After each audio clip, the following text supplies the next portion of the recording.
Okay. Hello, everyone. I think we're live now.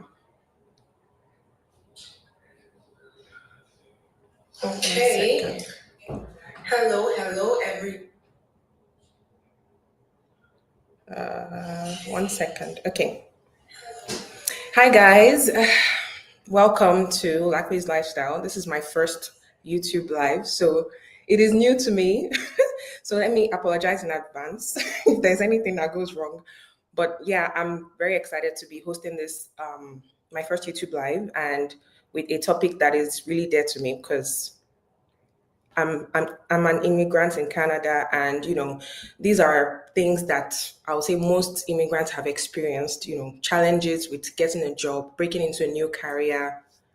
Like just trying to navigate the corporate world in the Western world. So yeah, I'm really happy to be hosting this event, and I'm really happy as well to be hosting my first guest, Ayo. That's Tips and Joy. I'll be introducing that very shortly, but I wanted to welcome everyone who's going to be joining this live stream right now, and anyone else who will be joining, who will be watching, after the live stream has ended.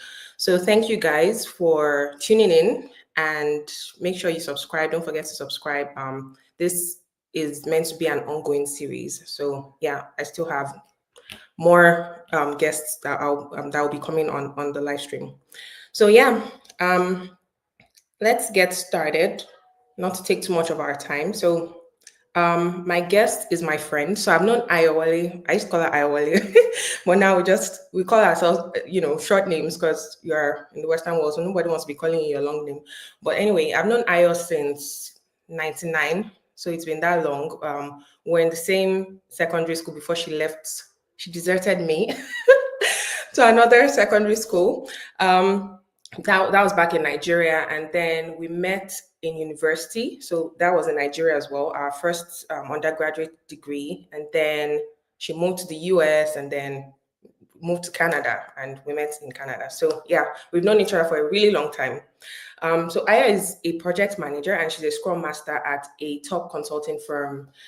She currently specializes in ERP digital transformation projects, both in the waterfall and agile method of delivery. She's got a background in engineering and a pivot. And okay, yeah, she did pivot into tech, just like I did, which is why this topic is really dear to me. I shares insights on leadership, career growth, and thriving in IT. As a founder of Tips and Joy on Instagram, you find her on Instagram, TikTok, and anywhere else online, Tips and Joy. I helps professionals with interview preps, career tips, and agile best practices. So without further ado, I'm going to add Ayo to the stage. Thank you, Ayo, for joining us today. Hi, how you doing? I'm good. How are you too? How are Very you well, feeling? thank you. I'm fine. I'm good. Yeah, this is my first one too, just like you, so Yeah, I'm fine. Yeah. awesome. Okay. Well, thank you for, let me see if I can. Okay, yeah. Thank you for um, taking or accepting my invite to join this live stream. I know that you've got tons of experience because you always share a lot of resources online on social media. So I know Yeah. that this is going to be a productive session for whoever is wanting to maybe new in pivoting into tech, or wanting to get a job in the corporate space in North America, because it can be very challenging. At least we can both agree that yeah, it can be quite. True. Exactly. It's very true. Yeah. Yeah. So let me just get my settings right, guys, please. Okay. Yes, I can hear you. Pardon me. So I think now I don't think I can see any comments. So if you see anything, just let me know, right? Okay. Okay. Yes. So if you have any questions, guys, you can drop it in the comments.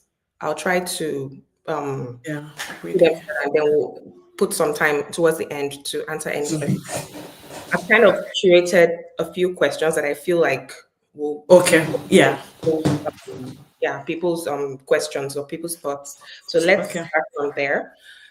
So first question. Okay. Um, what are let's okay, I'll just give you, like, so you don't have to, I don't want to put you on the spot. So what are some things that you look for in a resume that stand out? Because I know you're a hiring manager as well. in tech. Yes. So this is specific to tech. So what are some of those, things that you look out for when you see a resume or when a resume comes to your table? Can you share a few of those? Okay. So aside from tech, generally, for the most part, except maybe some specialized things like maybe a doctor or something like that, but general like interview tips and all of that. In a resume, first of all, I would say what recruiters and hiring managers look for is if your skills align with what they're looking for. So, for example, I'm looking for, let's say, a HR representative, or I'm looking for a software engineer, and I'm looking for that software engineer in a particular language, right? Maybe I want you to have C sharp experience. I would be looking for those skills. And I'll also be looking for your career progression, or at least the number of years of experience you have as a software engineer doing that particular skill that I'm looking for. So that's something that I am looking for in a resume. I expect it to be straight to the point because, like I said, many people. I mean, if you're applying to a job, there are hundreds of other people applying. Now, if this is a bigger company, think about thousands, right? So you want to see it as prime real estate, or you want to see it as putting your best foot forward. So as an individual, you can do so many things. But now I'm applying for a software engineer role. Even though in I've done something in project management, or I've done something in another thing, right? That's not what I want to be saying on this my resume. I want to be putting my software engineering skills at the forefront. So putting what is relevant for that particular role that you're applying for. So that's one of the things that, I mean, they will look out for, how your experience aligns with what they're expecting, your years of experience. Some of them look out for like your education, not many anymore, right? Really. But yeah.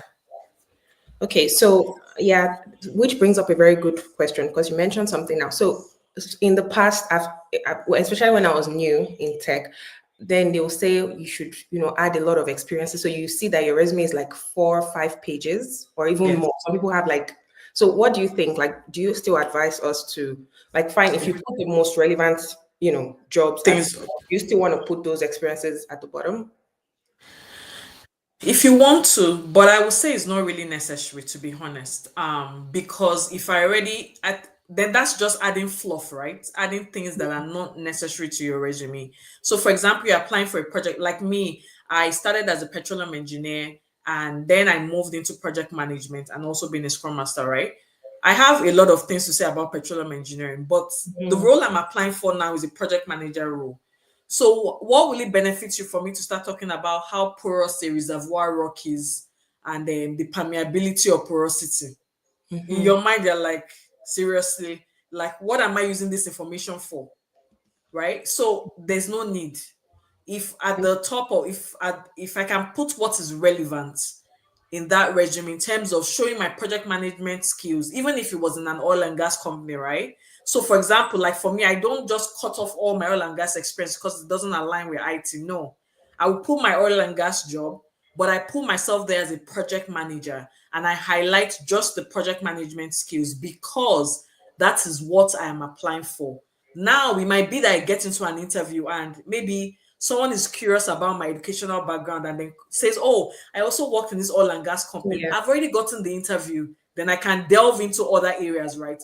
But the first thing is even to get the opportunity to speak to someone and explain your experience. exactly. Okay. So what I'm hearing is to make your resume visible, just put the most relevant experience that aligns with the job description. Yes, Period. exactly. Straight. Exactly. Is and I always like I have this analogy like maybe um you're trying to toast or you're trying to woo a girl or something, and as a guy, maybe the girl likes chocolates or something, and then you're always bringing flowers to her. At the end of, yeah, so I'm giving you what you want, what you like, what you want. So even if you might even be a florist, you might be selling flowers in your house, but this particular girl doesn't like flowers, she likes chocolate. So you go the extra mile, get chocolates and give it to her. So what I see people do most times is, oh, because I have this experience, so they will put flowers there, they will put chocolate there, everything will now be so full, and it's hard to really see what exactly I'm looking for, right? Like I said, there, like we all know, there are just few seconds to look at your resume. So you want to put like the juicy things right in front there. Yeah. Yeah, yeah, I agree. Okay, so my next question is kind of in line with what you've been saying. What are like absolutely absolute no's, like things you definitely don't want to see on your resume that First of you're all, I don't want to see what does not align. Yeah, because to me, I feel like you're wasting my time. And I feel like you're not a serious person, to be honest. And I know that, and this is where some immigrants struggle, because I know back home in Nigeria, when you have taken on so many roles, no, so let's say you were a supervisor, you were engineer, you were business development back then, right? I'm talking about 10 years ago. I don't know if things have changed now in the recruitment space. It kind of gave you like, oh, this person can wear multiple hats. Like Nigerian companies like it. It means you can do different things. But here, what as a hiring manager, what I'm telling the recruiter is, okay, I want someone that has 5 years of experience. I want them to have been able to manage two or more teams. I want them to have been able to work in a globally distributed environment. I want them to have, this kind of skills. Maybe they should have used Jira before, or this kind of particular tool. That's so the hiring manager is just going to your resume and looking for those skills. That's what they're looking for. Now, if you're making me, maybe you have put so many jargons on top, or so many other, not jargons per se, but so many other unrelated experience on top. I don't even have the patience to start looking down and all of that. I just want to, let me just flip. Okay, maybe the next person might have what I'm looking for.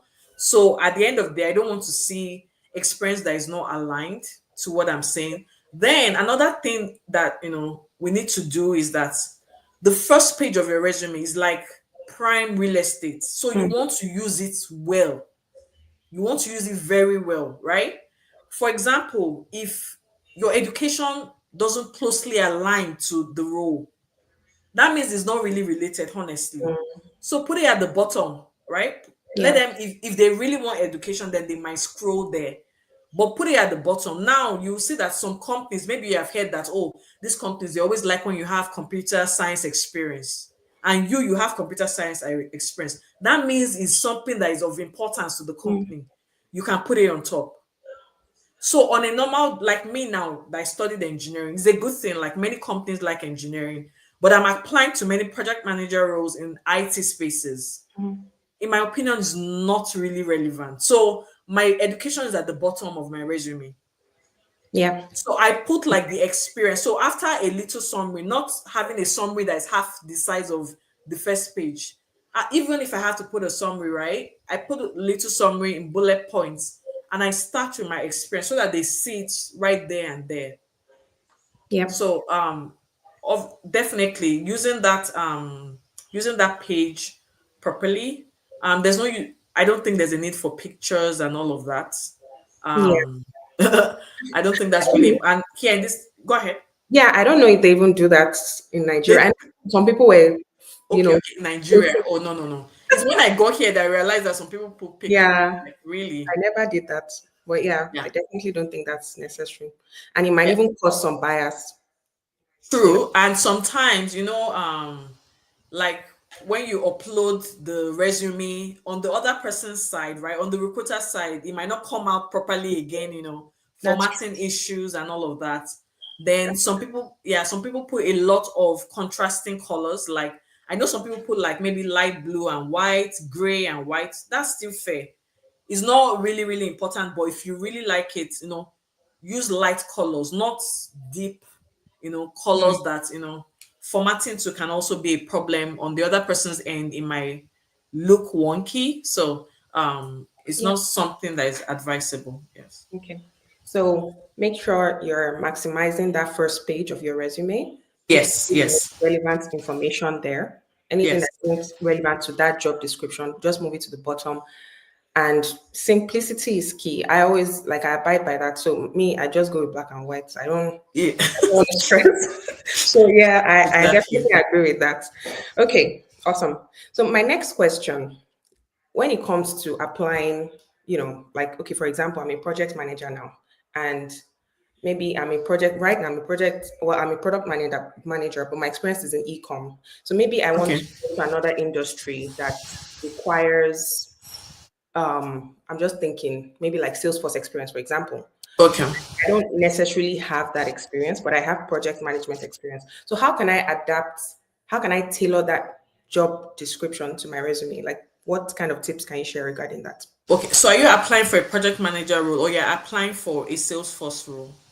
So, project manager in sales for a Salesforce related project. But okay, so in that kind of situation, and what I because to be fair, when you start the role, it's still project management. It's still your regular project management. But before you get that role, they will ask you all these questions. I know you have seen all those comparisons whereby in your interview is a big lion. By the time you get to the job, it's a small puppy, right? Yeah. That kind of thing. But obviously, you still have to pass that gate because if you don't pass that gate, you don't get to see the Yeah. small puppy, right? Mhm. So what I would say is YouTube is like the best university for learning. Just have like learn about Salesforce, learn about it in a project management space. Look for I can just even Google Salesforce for beginners, right? Mhm. Just look through it, right? And see how it applies to your own cases. For example, in your organization, it might be that is what you're using is similar to Salesforce, but it's just another tool. So when you see what Salesforce does, like I'm not saying go and take 1 5 hour course in Salesforce. No. First start with the basics. Salesforce for beginners. It might be a 10-minute video or something. When you see what Salesforce does and what you've done in the past, right? Then you can relate it, in your interview saying, oh, I'm a project management. I know you've asked for someone that has Salesforce experience. This is what I've done in the past and, similar to Salesforce, right? Mhm. Or this is my experience using this particular tool, um, telling them about it and also telling them about Salesforce so that at least they know that, okay, this person is not a guru and they're not expecting you to be a guru in Salesforce, right? Because they have developers or people that are hired specifically for that. But at least they want you to talk about it. So you should go there talking about it. It might be the basics, but Mhm. at least they know you've learned about it. Yep. And they will get to still find out that you have project management experience anyway, Yes, yes, which yes, is yes. kind So of the most important. Okay, so my next question, because since I'll say since I became a or since I moved into tech, I've had, quite a number of people reach out to me, asking me, like, how can I pivot into tech? What should I do?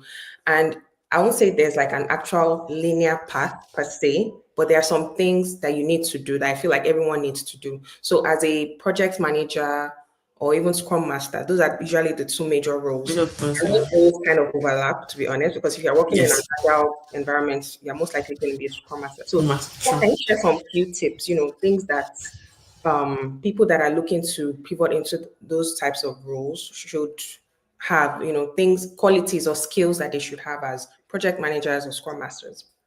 Okay. So skills that you should have, and I'll also add how to present your resume, right? So Okay. for example, you're in a different field, you're trying to pivot to project management or being a scrum master.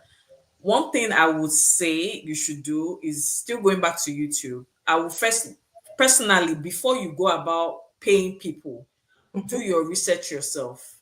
I think it's even an important skill to have, like doing things yourself. First of all, going to YouTube, searching, oh, what is project management? What are the skills of a project manager? What is what does a day in the life of a scrum master? Things like that. Yep. And reading about it, trying to get at least basic understanding. And why I say you do this is because when you start hearing what other people are saying, it makes you think about your own experience. Because personally, to me, I feel like in whether you have been a doctor or you have been anything, we have been a project manager at one point in time in our lives, whether it's our personal lives or in in a work environment, even though that title was not project management. So when you start learning these things for free on YouTube, it makes you start thinking about your experience. Then you can start thinking of what we call transferable skills, which many people know what it is about. So you Yeah. can start thinking, oh, I've done something, but this is very similar to what I have done, right? Even though in my company we didn't call it project management, but I had this project where I had to give reports about it, or where I had to liaise with people to get things done, or work with a team, things like that. Mhm. So when you start doing that, then you have an idea of what project management is all about. Now, this is the first step in terms of getting the idea of what it's about. Now, if you feel like you need to go deeper, after you have done your own personal research, maybe you want to go deeper, you want a coach or something, then you can now go into spend researching on and good coaches, or maybe someone that will give you a live experience. Yep. Then you can try that. And try That's to if you invest. want. Mm-hmm. Yeah, that's if you want. You can also try, there's some like free courses online, cheaper options online. You can do that. Yep. One other thing I would say is also like putting a resume together. For me personally, all my life has been, I try trial and error. I try things, and if it doesn't work, then I go back and reformat. So putting a resume together based on what you have learned or seen from other people, even starting with the basics, starting with your GPT, give me a project management resume. When you see the skills it has written, it gives you ideas of what to write Yep. in your, yeah. You will Google tools a project manager will use, right? You go back to YouTube. If they say Jira, they say, oh, Microsoft Project or Smart Sheets or some, go back to Jira, go back to YouTube, right? And I'm giving these resources because they are free, right? So I'm not saying, oh, just go straight into paying money, because many people do that and they start getting angry, right? I've spent so much money trying to do this. Try to start the free way first. And I think the reason why people, just go straight into pain, they're looking for the fast way. There's no Yeah. fast in There's, this life. You must there's no fast way. Oh. in this life, everybody, as in, you must go Yes. through it. Yeah. Like, I even agree. if it's a fluke, even if, let's say, by some miracle it's a fluke, there's still a learning process inside. Yeah. Absolutely. That's the So key word. Like, even if, let's even say that this particular consulting teaching institution says, oh, we can guarantee that you get a job within 6 months. It's not it's not linear for everyone. yes, You yeah, exactly. you have to there has to be that learning curve, so you have to give yourself that grace. So I agree that the answer shouldn't be straight to investing in, if you forced to do that research. And YouTube Yes. is like, that's to me, there's so many gems on there. People drop gems for free, like, True. yeah, you just need to take your time, watch these videos. There are so many free resources. Even the Google project management certificate, I don't it's not free, but at least it's affordable. You can Yeah. start there. And another thing that Africans are usually very hooked up on is getting certifications. If you go on LinkedIn, you see people with solid, Yeah. and it's like, okay, can you really back those, Certifications certifications? up. Yes. Because Yes. at the Yes. end, it's the experience that really matters, right? Yes. And so the easiest way to do it, since like you're getting into something else, is to actually use what you have done in the past. And that's what you should highlight on your resume. So even if in that role you were a supervisor or something, right? Think about where you have demonstrated example project management skills, and thank God for this kind of skills, right? Yep. Because, for example, if you're going into a more technical space, it might be more difficult, right? Because maybe you never did any coding or anything like that in the previous role. But something like project management, one way or the other, you have been a project, even in your home self. You've been a project manager. So highlighting those skills, then on your resume you have something like supervisor slash project management, or even just project management. The reason why um or even just project manager, the reason why I say so is recruiters also look at the role, and sometimes they count your years of experience from that role. Mm. So for example, if you have four roles, and one is project management, you were in that role for 3 years, and the next maybe is supervisor, or maybe is business development, or is assistant something. Some of them will not count those, even Mhm. if you have put project management skills there. Some of them will not count. In their head you have just 3 years, and that's the project management whatever. Some of Mhm. them might not even bother to call you, although some will. They will call you and then ask, oh, in this your other roles, were you also a project manager? That's some, right? Some Right. people will not even call you. So it's important to have that, oh yes, maybe supervisor slash project manager, because now you're applying for a manager role. When you get that like I said, everything is you want to enter the door, right? So you need to have the right words to get into the when you get inside, you can then, say what you want to say. But you need to first get inside. So do what you have to do to get the opportunity to speak to somebody. When you Yeah. speak to someone, then you can explain yourself that, oh, yeah, I put supervisor slash project manager because in my company is called supervisor, but those skills are project management skills, which is related to what you're looking for. So that way you have gotten in and you have explained yourself. Yeah. So it's always important, yes. Okay. Okay. Awesome. Thank you, Ayo. Let's pause here. I see Ayotunde Oludaunsi watching. Okay, so you're watching live. Thank you. Thank you for streaming.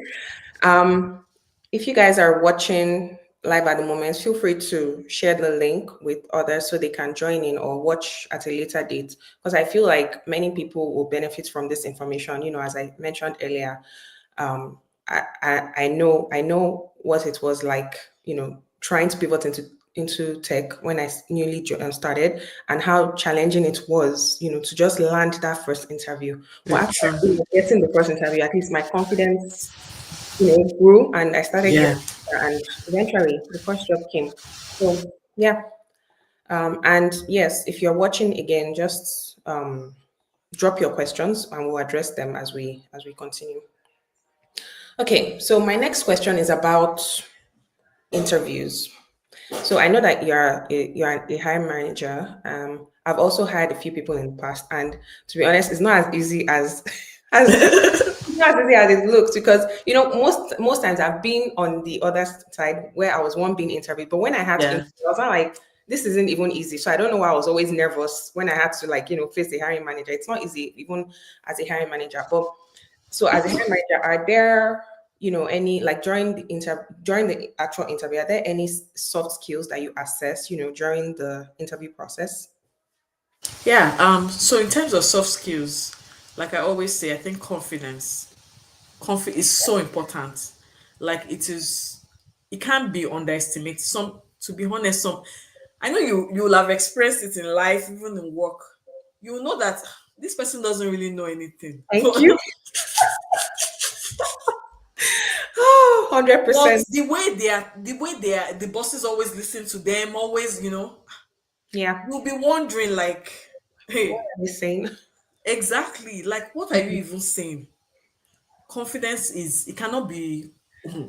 cannot be Emphasize. overrated, right? Yeah. Yeah, I agree. Yeah, it's very, very important. So even if sometimes you're not sure of something, or be confident, say what you want to say. And thank God, like abroad, nobody can stop you and say, oh, you're saying rubbish, or what you're saying is trash. So, like, personally for me, if nobody's going to be able to do that, and I don't know these people from anywhere, I will say what I want to and I will say what I want to say. Maybe later I can start thinking, hey, maybe I said rubbish or something like that. But for that interview, no, just say what you want to say. It's very important, because working abroad, they're not looking for figureheads. They're people that they're looking for bold people that can ask questions, that can challenge, especially if you're working in a role like project management, where you're dealing with many team members. You meet people that are good, you meet annoying people, and you need to bring the team together to get the job done.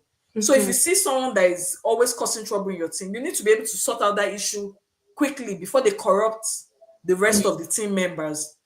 Only a bold person can do it. If you're afraid to talk to them, they will continue the evil ways and ruin your project for you. Yeah. So you're looking for someone that is bold, someone that is confident. So you might not know, maybe you might not have the particular answer to what someone is saying. I want someone that can, ask me questions as well. To be honest, when you ask those questions, even those interviewers, they are scared too, because they themselves don't want to say the wrong thing. Yeah. Yeah. So you have put them on the spot. I remember one interview that we did, and because it was me as a hiring manager and then some other two other people. And then, after the interview, when we were discussing, one of them was like, "Oh, nobody has asked me questions like that. I really like this was software engineering. This is the technical interview that I really like the way they kind of challenged us, like kind of asked us. Yeah. It also shows being bold, especially even for a technical role, especially when you start getting senior. As a senior software engineer, not only should you be able to do the technical things, you have to be able to lead those juniors well. Yeah. So you need to talk, you need to be very confident. So what I'm looking out for is confidence, also knowledge as well to some extent, but confidence number one, knowledge to some extent. And how can you get that knowledge? How can you figure out what I'm going to ask you? The job description. Look at the job, especially the top. Sometimes they put some fluff at the bottom, right? Like the top three or top four. Yeah. That's mostly what I'm going to talk about, because that's what's most important to the company. So that's a way you can go research about what the interviewers will ask about. Yeah. Yeah. So if you're watching, be confident. That at least that's one I can guarantee you will work for you. It will open doors for you anywhere. I know there's imposter syndrome, especially if you're, moving into a So, new field. It's a lot, like it's a challenge as an adult. It's something that we battle with, but be confident. Like confidence opens doors for you in ways that you can't even imagine.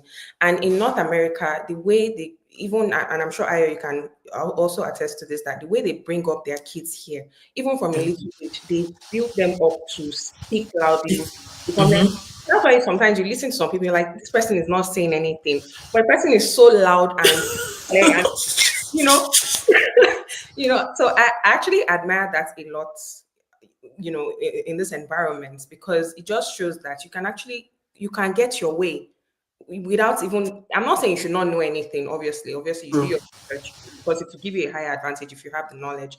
But Yeah. confidence will at least take you, it will open the door for you to take you in, True. before you can now start applying your knowledge and growing, going higher in that field. So I agree with that Yeah. 100%. Yeah, and just because you raised the point, yeah, Ayotunde had a question. I think maybe after this we can touch Okay. on that. Yeah, just because you raised the point about being new, right? And like maybe you're pivoting to a new role, you just moved from Nigeria or your home country, you just moved abroad. One thing I will just share my own experience is that I at the beginning I used to write all the answers to like the top 10 interview questions. I will write it and practice and keep on saying it. Yeah. Like, even though maybe I'm shy, maybe someone's around, maybe my spouse is in, I will go to a separate place that nobody can hear. Keep on saying it. When you keep on saying it, it becomes part of you, to Yeah. be honest. Keep on saying it, practice, write it down, read what, obviously it's not like you're going to cram everything, but Mhm. it will allow you have, it will allow you contain your thoughts, so that when you get to the interview you are not rambling, Yeah. because that's also important. That way, I'm just telling you the beginning step for my own journey as well. I started getting comfortable in what I wanted to say, because that thought will come like, oh, you don't really know project management, it's only petroleum engineering you have done since, so, but you have to like fight it. Yeah, like keep on saying it until the and I missed some, obviously at the beginning. I feel some of the interviews, but it only made me get better. Yeah. So I Yeah. think it really, really helps. Like now, honestly, for some interviews, I only just learn about the company. I really don't, because I've done it so many times, right? So now, after those years of experience, I'm confident, because what I see people do is that they don't want to start writing down question and answer. It's too stressful. Oh, No, write it down. You're a yeah. beginner, and that's what beginners do. That's what I did. With time, then you are confident. You can just, some can just come and ask you questions. you can answer. You will Yeah. get there, but don't just, skip that step. I think it really helps to build confidence. Yeah. Yeah. I agree with that 100%. Yeah, it's just like your elevator pitch, right? So if you keep saying it over and over and over, it kind of sticks, and it's not cramming. It's just as you said, it puts your thoughts, together, so you're not rambling, because that rambling actually it happens again, and it It doesn't does. it doesn't look good at all. Okay, so to Aya, today's question, please could you talk a bit about cover letters, the importance and keywords to put. Thanks for bringing Ayo. Great conversation here. Thank you, Ayo. So Ayo to Ayo. Yes, IO to IO. Cover letters. Honestly, this is a very dicey topic. People will ask, is it really needed? Mm, Other people will ask, "Ugh, it's not needed. It depends." Now, I will just say from my own opinion, right? This is not, I think this topic is very subjective mhm, because it differs for different people. Let me just tell you what I'll do. Personally, when I'm applying to jobs, and this is what I do, if I really like, maybe this company I want to work there is a dream company, is a nice company, I really like it, I will go the extra mile, right? In my resume, I would add, I would I would take my time to add as much as I can. Then I would actually use a cover letter. To be honest, I would write a cover letter explaining myself, my experience. I would put my time. Now, if this is a role that I also want, right? Because I'm looking for a job, right? I also want, but it's just so that I have a job, right? It's not mhm. like it's a I top like or your dream. whatever. Mhm. To be honest, I would just go to ChatGPT, create a cover letter using this job description. This is my resume, or this is my work experience. Create something for me. And then it will create something for me. I can make tweaks here and there, quick tweaks here and there. And that is what I will use. The reason why I do that is some people do not read the cover letter. Even my years as a hiring manager, I did not read any cover letter. It was just the resume. I'm just being honest. Yeah. Now, you might also hear some companies that want cover letters. Sometimes even the recruiter might tell you, maybe you go for like a career fair or something. They might tell you that, oh, we like cover letters, or this is an example. This is a company whereby the hiring manager reads. If you get that, if someone tells you, or or maybe someone in the company tells you that they read the cover letters, then make sure you have a cover letter there. Some people would use that cover letter as an opportunity to, maybe someone sees it just to explain themselves. If you know the kind of company, I know, like for example, my sister used this too. I think it was Stack Overflow in the UK, and she really brought her fun side in that cover letter. Apparently, someone read it. So that's a company that she likes. She puts her all. Now, it doesn't mean that for the other companies, I just send crap to them, right? I have a standard cover letter that is also nice, Mhm, but it's not like extra, extra, extra. It's mhm. nice that I will just change the name of the company so I can apply it to so many. Now, Yeah. this is just me personally, right? Because I know that when Yeah. things get on social media, you have to explain explicitly, right? This is just me personally. Um, but Yeah. I've explained what I would do. Yeah. Yeah. So exactly, it's subjective. You can apply your discretion there. I wouldn't even. I also would not advise you to have like a custom cover letter for every job, because that'll be very time consuming. And there's actually something called job application fatigue. If you're True. applying, like putting that much effort, which kind of kills the entire drive, and you won't even want to apply. Like, So to yeah. make your job application process worthwhile, yeah, I do agree. If it's a job you're really passionate about, like a company that you really really want to work in, invest the time, build that cover letter, put your personality, in the letter, and then have like a general template that you can use to apply to other jobs, because in the end we still need jobs. So you might not Yeah. actually get a job that's in a company that you really want, but you still need the job, right? But eventually, if that dream job comes, at least you'll know that it was worth your investment and time in building your resume and cover letter to match their company culture. True. Yeah. Yeah. Okay. Uh, from Wura, thanks for hosting this. Laura for watching. Yes, that repetition helps you sound way more coherent.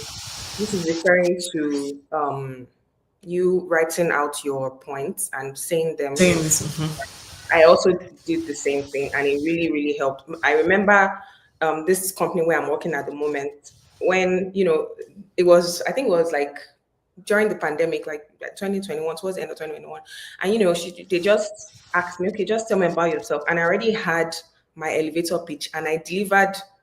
I kind of answered all, I'll say at least 3 to 4 questions in my elevator pitch. Little And I page. made it very short and crisp. So, when I finished, even they were like, oh, you've answered, were taken aback. And it's like, okay, that's the point. You have to come prepared, right? Come prepared. And don't look at the hiring manager as one almighty hiring manager that cannot be intimidated by you, because you'll be shocked that to, because I, Yeah. I could see that they were out of breath and we were like, wow, okay, so Oh. anyway, Yeah, that's yeah, it's important. It yeah, is yeah. very.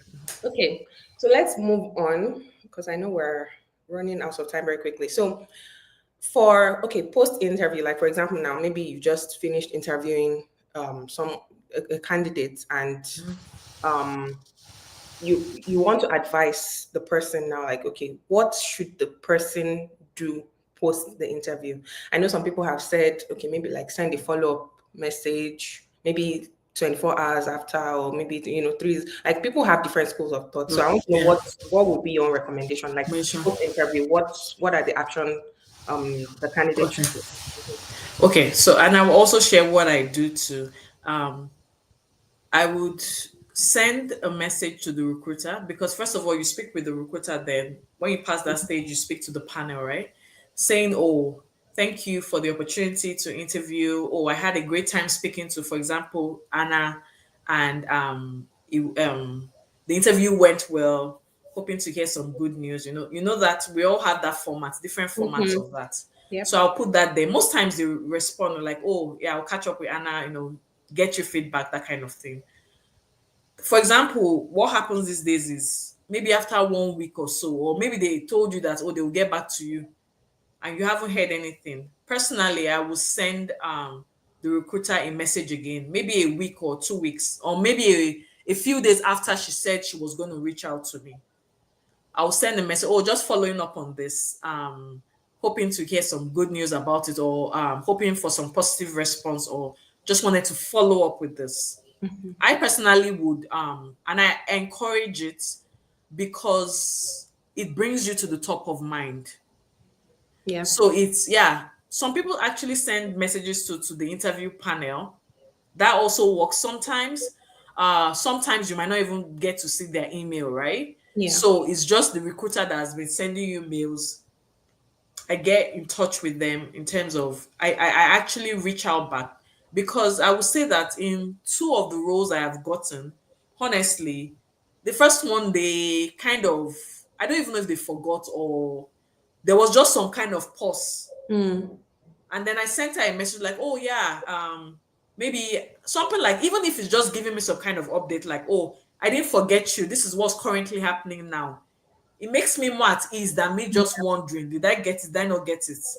So, and some of them are nice. I think most of them are becoming very understanding and empathetic now, right? So, most of them will respond, especially if you have, maybe the first interview, they really liked you. They talked well, and you talked well with them. They've moved you to the second stage. Because to them, too, they want to get somebody, Yeah. right? Mm-hmm. So I think this is something that um people interviewing have to bear in mind. Yeah. That process is not easy for anybody. It's not. It's not. And that's why it also brings me to the topic of why I say negotiate for your salary towards, I mean, when you know they like you, right? When they've given you the offer, that's where you should start the proper, I don't want this, I want that. Yeah. Because do you know why? Because people don't like the thought of them having to start that whole process, look for time, look with another person. Yeah. They are more willing to make adjustments Yeah. than if And you bring that at the beginning. So just back to my point in terms of reaching out to yeah, I think it's fine to reach out to the recruiter to follow. Obviously not like you're bugging them and sending them a message every day. No. but like Could be being yeah, that could be to the person's disadvantage too. Like, oh, this person is too much in my face. yeah, So exactly. So, for example, if they said, "Oh, we'll get back to you 1 week from today," and then you maybe like 1 week or 2 days, 1 week and 2 days later, you realize they've not. Then you yeah, can send the message to to the yeah, recruiter. Yeah. absolutely. Okay, so someone asked me this question once about the timing of a candidate asking questions during a resume during an interview. Sorry. Interview. So, for example, like in the job description, maybe they said this person should have, for example, 7 years project management experience. You should have experience using Jira or Azure DevOps, blah, blah, blah. And then maybe when you get to the interview, you've already started talking. You didn't ask your questions because, well, personally, I usually ask my questions at the end. But here Yeah. is the reason why I'm thinking that might not be to the person's advantage. Because sometimes, you started the interview, you've shared your experience, and then the hiring manager just comes in and I'm like, oh, okay, it looks like you might not be a right fit for this role because we're looking for someone that has Yeah. experience in True. XYZ. And that was not Yeah. what was on the job description. So obviously Exactly. the person hasn't discovered. So how do you navigate that? Like, do we then ask our questions? So what will you say, oh, okay, so what are you expecting in this role at the beginning? Like, do you get like how do we navigate that? Okay. So in interviews start differently, right? And I'll give you an example of like, for example, in most interviews, when they start the interview, they will tell you, "Oh, so this is who we are." When they start talking about their company, this is what we do, and they will say, "So we're looking for a scrum master because we have this kind of team," things like that. Some of them will do that, others will not. And I understand the issue that you're talking about because sometimes the job description is just generic. Yes, They're exactly. looking for something in particular. When you now get to the end is when they will now say, we're looking for someone with. I advise some people in some cases at the beginning, when you start the interview, they'll say, "Oh, my name is this, with me is this, we're about this company, we're looking for a scrum master who can do this, who can do that." Most times they'll say, "Oh, do you have any questions before we proceed?" Okay. So, sometimes you can raise the question of, so what exactly are you looking for in this role? Like, what are the specific things you want, like, the candidate to have? You can raise that question. And I think people are scared in interviews, like, Yeah. which is understandable, but that's also part of the confidence and the boldness. Mm-hmm. Like, feel free to ask those questions, right? Now, when they explain, and it will help you because when they explain themselves and give you the answer of who they're looking for, you too, you will know that in your responses, you have to ensure that it's tied to what they said they are looking for. So, that's one way that I would, address that kind of situation because I totally understand what you mean in terms of them then going ahead to say, "Oh, you won't be a fit." So most times at the beginning they will explain, and then the next thing is, "Oh, do you have any questions for us?" Then you can say, "Oh, so what exactly are you looking for in Scrum Master?" Then another thing is, I also get tips from the interview before. So, for example, most likely you first speak to a recruiter before you Yeah. even get to the panel. Mm-hmm. So, from the recruiter, like when we've had a discussion, most recruiters will even tell you what they're looking for because they go straight to the point. No, they're calling so many people, so they don't. Yeah. So they will go straight to the point. This is what I'm looking for. Then they will ask you, "Do you have these skills?" Because they want to hear whether you have it. Now, when you do all of that, you kind of know what they're looking for. Then towards the end, when they ask for questions, I would say, hopefully I'm invited for the next stage, right? Sometimes you might not know. Sometimes they will have already told you that they're going to pass you on to the next stage. So hopefully I'm invited to the next stage. What exactly should I be looking for? Because honestly, the hiring manager will have told the recruiter the main things that they are looking for. Now Mm-hmm. that person can give you highlights on what the next interview will be about. So, for example, even if it's the second interview or the panel interview, and they tell you, "Oh, there's going to be a third interview stage," one of the questions you should ask at the end is, "Preparing for the third interview stage, what do you think I should look?" Then they can tell you, "Oh, you're going to be speaking to my manager, and my manager is really all about the collaboration." Mm-hmm. So, in that third interview, your responses should be tied towards that. Doesn't mean you shouldn't also ask the person what exactly they're looking for, but from the beginning, you already know how your responses, I mean, Okay. what you want your responses to include. Okay.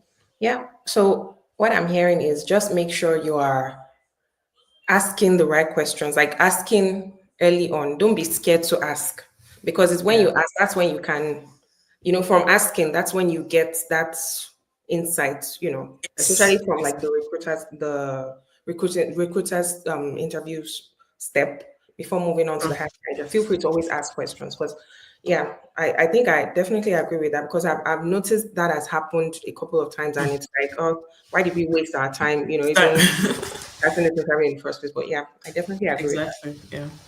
Okay, so my next question. If you were a job seeker for a day, what do you think would be your biggest challenge in this current job market? To be honest, this current job market is not funny. And like this is a test of only the strong will survive. Mhm. Honestly, it's tiring. I know I've applied to jobs like it has taken months, like in the past, right? So I know how tiring it can be. So if I'm a job seeker in this market, I think it's only the people that won't give up that will get the job. In 2021, I would say, oh, you can apply to a few jobs, and then recruiters were calling. Like I'll be the one telling them that please, I'm not looking for a job. Don't call me. Like because it got Yeah, so the same person might be calling over, and I'm yes, like, I've already told you, right? It was like we were in charge. yes. Yeah, I remember those days. Like Yeah. we're always calling the shots. Now it has drastically reduced, if Yeah. not to nothing, to be honest.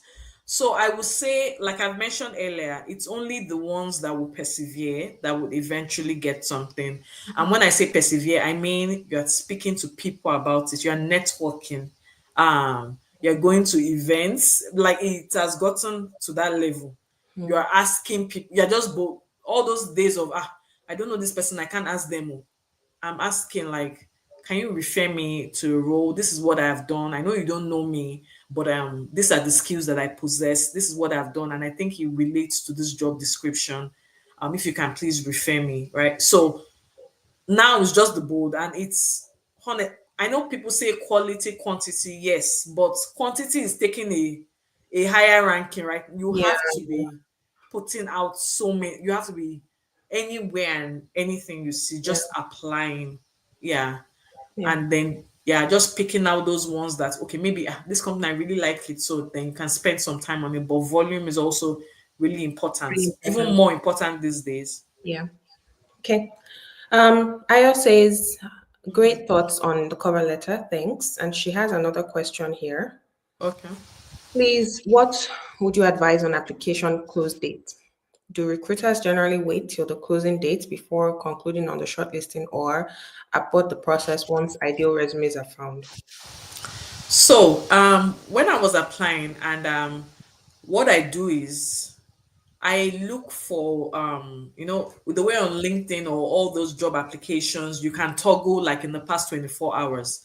So when I get there first, that's what I start with because the recruiters are also human beings, right? They get inundated with all this um many applications. So for example, you thought you probably just get 100 applications. Now you're getting to 1,000 in one day. You will just close it like, okay, let me close it and even have the mental space to review these applicants. Because in some companies, recruiters also review. I had 1,000 applications. I reviewed this. I was able to call this. Like they have a metric. So imagine being a human being and you have to, and maybe your bosses can see that. Oh, actually, 2,000 applications came in here. So sometimes they just close it like, oh, when we get to 200, close it down. Let's take some time to even review what we have. Then let's say, oh, nobody is able to pass the interview stage.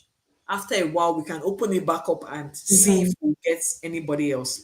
So yes, you have to start with the jobs that were just released, right? Start with like the last 24 hours.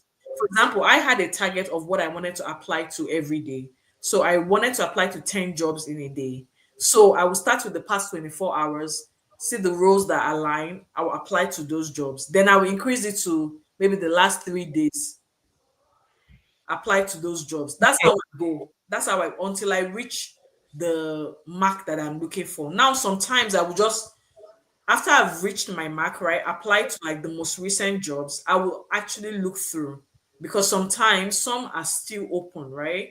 And Mm-hmm. it's a good role, it really aligns to me. I will still always look, even if it's been there for a month, I will still always look through at the end of the day, right? That's when I've done the quota that I have in mind to do, look through, and then I might just apply for it that day or maybe push it as the next day's quota, something like that. So Okay. that's what I do. So in So terms of application close dates, yes, some people close, many people actually do.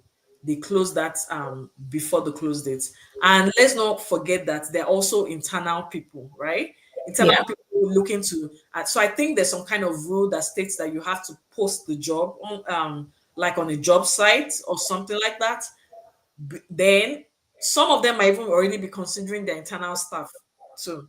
So the earlier the better. The earlier you can get your resume in, the better for you. Okay. Yeah. So as early as you can, if you are applying through LinkedIn or whichever the job portal, just have like notifications, for those specific job roles that you're looking for, so you can get to apply as soon as those jobs are posted. Yeah. Yeah. You don't want to apply to a job that was posted maybe like 1 month ago.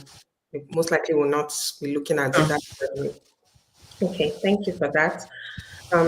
Another comment here: only people that won't give up would get the jobs. Yeah, apt. I agree with that.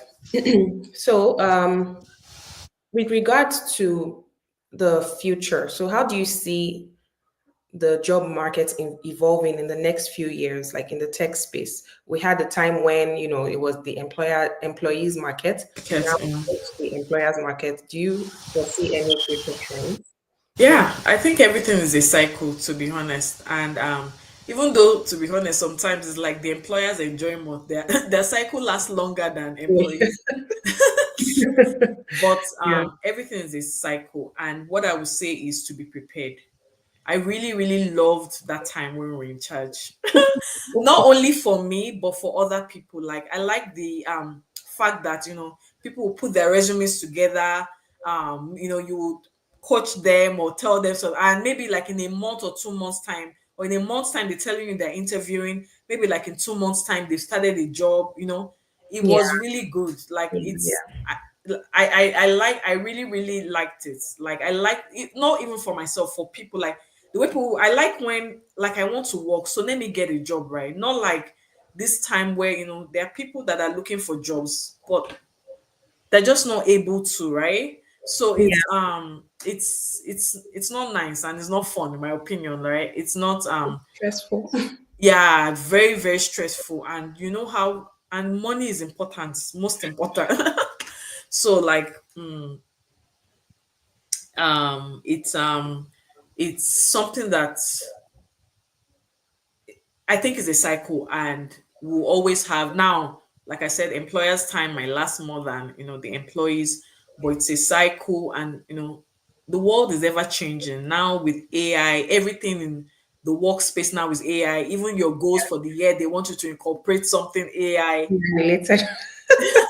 into Yeah. it. So I think it's going to be a new market. Like it's going to be, oh, how are we going to navigate this new space? Hmm. So it might be challenging. It would definitely be interesting. So we'll see. But like everything is cyclical, right? So it goes in a cycle. Yeah. And to add to what you're saying, because the industry itself, I mean, tech as a whole it changes very quickly. Like it's not something that is static. So every few years, you always see like a new trend. Now it's AI. So you have to, like, if you're in the industry, you have to be ready to always jump on trends. Unfortunately, it's a very trendy industry. Yeah, You industry. have to be True. ready to move with the times. Like you should be very adaptable, ready to change. So yeah, I'll just say, Is you what you know, said is very important. That trendy, yes. yeah, yeah, always be ready to change, Yeah, you can't be stuck in your ways. yeah, You won't move forward. And sometimes I feel like in the tech role, sometimes your role has a shelf life. Some roles, yeah. Like the Scrum So Master role, yeah, it's how it just came and it's not like it's phased out, but how they've just kind of started merging it with every other person's role. yes, yes. Yeah. And Is previously it so wasn't like that. so you can't be sitting or resting in that You have to be thinking Yeah, what's the next what thing? what's the next thing. So that trendy industry, I think, is very is Yeah. very key to know. Agree. Yeah. Yeah. Mora is asking, is it worth applying to reposted jobs or are they a waste of time? Yeah. So like I mentioned earlier, when I'm applying, first of all, I start um with the most recent roles. That's what I dedicate my time to, first of all. Now, if after I've done that, I see it, just looking through and I see I might apply to it. Like I said, I usually have like a quota. If I've reached that 10, then I can, and I'm tired because honestly, applying to jobs is It's a is lot of work. work. Yeah. Yep. Is work and I'm tired or something. If I see that the application is, maybe I click on it, I see that, oh, it's just to add your name and attach your resume. I don't mind applying to reposted jobs. But as mentioned, the most recent ones is what I felt when I still have that energy. That's what I put my time Yeah. into. As is waning, then I can, get into all those other ones. Yeah. Yeah. Okay. So hope that answers your question.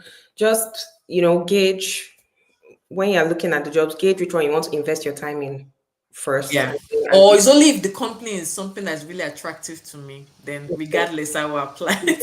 Yeah. Yeah, 100%. Okay, and our final question for today, if there are no other questions coming in, do you have any final thoughts you want to share? Like you want to, especially for people. Again, I'll keep saying this because I experienced it, so I know how it is. Like pivoting into a new industry and Yeah. navigate it. So do you have any advice, any career advice or tips for people that are new into tech or wanting to pivot into tech? My advice would just be the confidence and being bold. And we've been talking about confidence, bold. How do you actually improve and get better about it? It's about writing things down. I know it's tiring. I know it's time consuming, or you feel like a fraud or whatever. Writing it down. When you write it down, you keep on saying it. I'm this, my name is this, I have this years of experience, I've done this, I've done that. Write what you want to say down. Be prepared. The way you can build your confidence is knowledge, right? You're not going to know everything, but Yeah, at least prepare what you know. So whatever you know, say it confidently. There's some things you will not know, and that's fine. In an interview, you will not know some question, and I have some tips as to how to navigate that, but you might not know some things. What you know, say it when they ask you, tell me about yourself, say it confidently. At least that one you have prepared for it, right? Google the top 10 asked interview questions for a project manager. Go to YouTube, check these questions. People have, like you said, so many free gems, yeah, so many interview questions. You will pick so many things from it. So ask, think of do your own research. That's the way to build your confidence. And whatever you know, speak freely about it. Speak confidently about it. I think confidence is very important um, in terms of succeeding in an interview. Doing research is very important in terms of overcoming the imposter syndrome.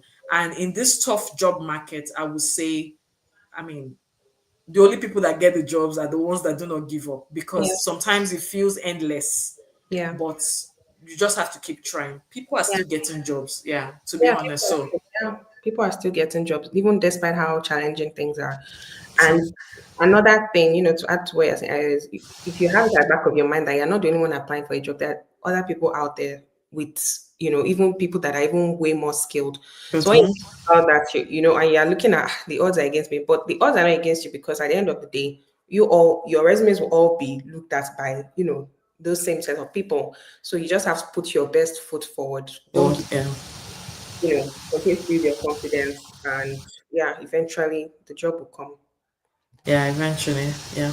My name is Ayo. I'm the founder of Tips and Joy. I'm on Instagram. I'm also on YouTube as well. TikTok. I'm on Yes. LinkedIn. Yeah, and I share interview and career tips. Yeah, and I also share my life in Canada. Yeah, and living abroad. So Yep. So follow Ayo. Your LinkedIn is your name, right? Your Ioriri. okay. So I'll it's IORHIERE. let me do that. Okay. Yeah, so you guys should follow Ayo. She surely shares a lot of tips on her IG, TikTok. So follow her there and you get a lot of advice on, how to prep your resume, interview tips, just how to navigate the job market. So yeah, make sure you follow her. And you should please follow me as well. I'm on Instagram. Exactly. Subscribe if you're watching this and you're not subscribed, please subscribe. And I'm on LinkedIn as well, so feel free to reach out to me. I'm also a project manager. I recently switched to product management last year, so I have product management experience and I'm still building my skills as well. So yeah, feel free to reach out to me as well if you have any questions. Ibukun says thanks, Shakwa and I. Let's hear from you guys. Thank you. Thank you. All right, thank you guys for Thank you so watching. much. It was a really Thanks nice. for having me. Yeah. Yeah, thanks, Aya, for joining and for all the tips that you shared today. Really appreciate you. So, yeah, thank you Thank you. and enjoy the rest of your day. Yeah, you too. Bye. Thanks, everyone. Thanks for listening. Thank you.